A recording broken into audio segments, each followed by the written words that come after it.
What if I told you? Some of the most brutal moments in action movie history weren't acting.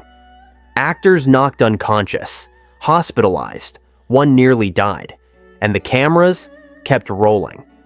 These aren't stunt accidents, these are real hits. That went too far. Filming of Rocky IV. Sylvester Stallone wanted realism, not movie punches. So he told his co-star, 6 feet 5 inches, 240-pound martial artist Dolph Lundgren, "Hit me, for real." During the fight scene, Lundgren threw a full-power shot straight to Stallone's chest. It wasn't pulled, it wasn't staged, it was a professional strike. Stallone didn't fall, he kept filming. But later that night, his blood pressure skyrocketed to 260. His heart had slammed against his ribcage. Doctors compared the trauma to a car crash. He was rushed to intensive care, 4 days, in ICU, 1 punch. And the Rocky franchise almost ended right there.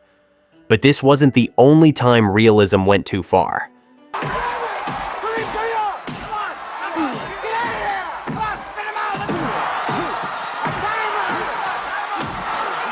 Fast forward to 2015. Creed. Michael B. Jordan trained like a real fighter, but his opponent wasn't just acting. Tony Bellew, a real world champion. With real knockouts on his record. During one take, a right hook came in, perfect form, perfect timing, and too much power. The punch connected flush. Jordan later admitted he was seeing stars, barely aware of what was happening. It felt like a car crash. The pain lasted 4 days, and the cameras captured it. That wasn't choreography. That was a professional boxer landing a real shot.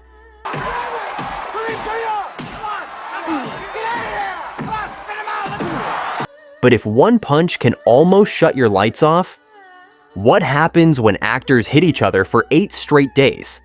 The Raid. The final fight scene is legendary. A tiny room, no escape, no flashy wire work, just bone on bone. Uwais versus Yayan Ruhian. Both real martial artists.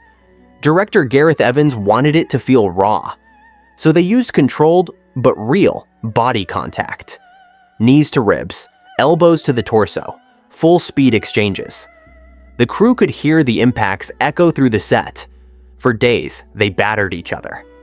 And while it was choreographed, it hurt. Every single hit was felt. That final fight didn't just look real, it was.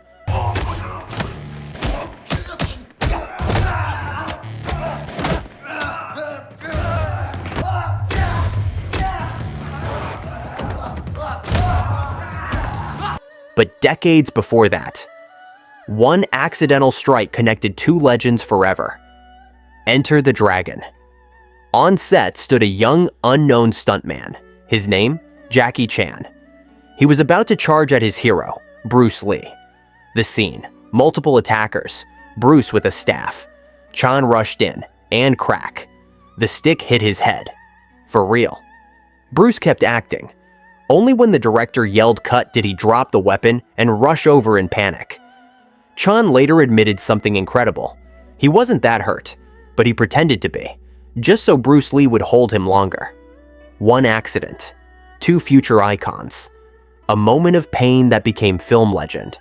Enter the Dragon. And the one shot, he was a fight, I think more than like a 12 or 14 guy with 2 sticks. But not every accident is so wholesome. Sometimes, the blood is real. Bloodsport. The Kumite tournament scenes demanded brutality. During one sequence, Jean-Claude Van Damme threw a spinning elbow. It was supposed to miss, it didn't. The elbow connected clean. His co-star dropped. Split lip. Real blood. Chaos on set. And the take kept rolling. That raw intensity helped define 80s action cinema. But it also showed something darker. When actors chase realism, the line between performance and violence disappears.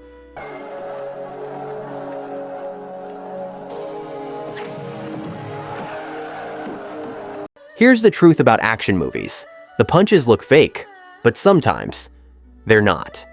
Actors train for months, trust each other with their lives, and sometimes 1 second of miscalculation changes everything. A punch to the chest, a hook to the jaw, a staff to the skull, and suddenly, it's not a movie anymore, it's real. If you want more stories about the most brutal real hits in action film history, the ones studios don't advertise, let me know. Because behind every legendary fight scene, there's a story that hurts even more.